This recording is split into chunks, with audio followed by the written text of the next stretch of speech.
delicately wasted. Already? No. Sunday morning? Sunday morning. Hanging with MIKA all show today, and you've been asked it a squillion times, but I have to ask it again. I just want to talk about influences, because obviously Freddie Mercury and Queen just gets bandied around all the time. And is it the kind of thing? Do you mind talking about that kind of thing, or do you get? I don't mind. I think No? I'm a new artist, and people have to place me, and the easiest way to do that is to. It's a bit lazy, but the easiest way to do it is to compare me to other artists. Yeah. I'm not as Queen obsessed as people think. Even Brian May was a little bit surprised when we were talking.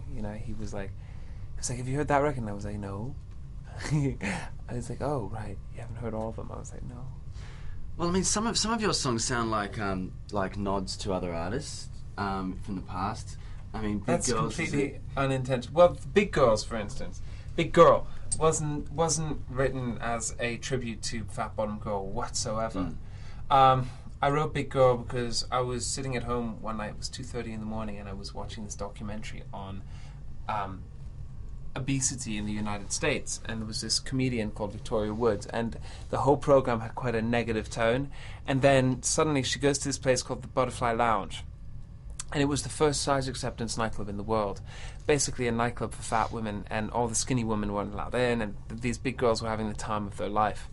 And suddenly the whole documentary changed. It became completely energized and positive.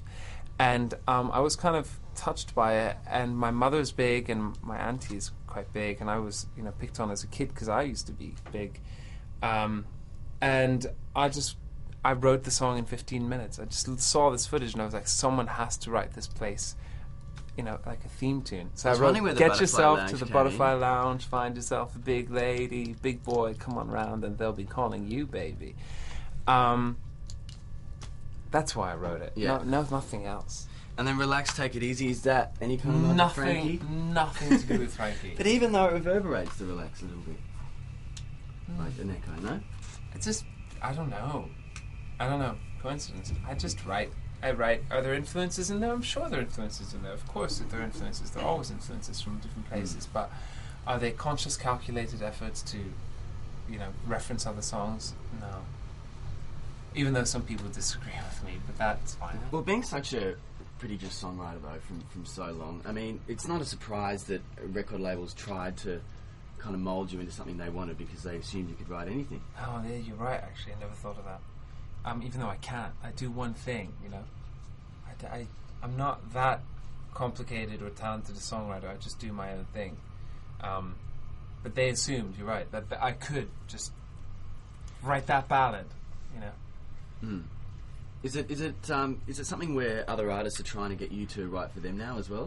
Sort of after a hit record. I get offers because I write a lot and I demo it, and often I don't use the songs, and so often artists will try and use the songs, but I'm pretty careful about that.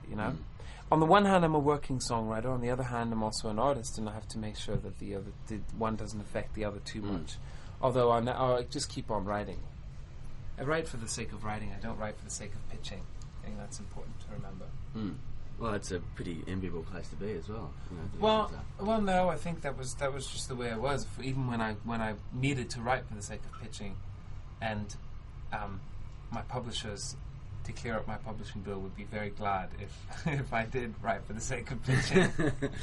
I can't believe that. £45 for an Orbit chewing gum commercial. I didn't write it, I sang it, but still, it's still, normally you get a buyout because when you sing on or speak on commercials, they don't want to pay you royalties, so they just give you huge amounts of money.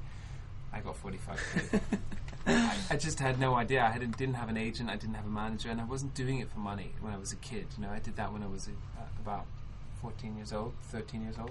I did it for the sake of doing it. I did it just to get into the studio. I did it to get out of school. It was fun. It gave me a sense of worth. A sense of worth that wasn't dependent on money. It was just dependent on kind of like working and professionalism. Excellent. Well, which I don't have that much of, but at least I tried. Well, it just shows what you can do from such a young age. But, Orbit chewing gum, and it's good for your teeth too. Oh my God, he's a prodigy. The boy's talented. Nice. Well, BA came after that.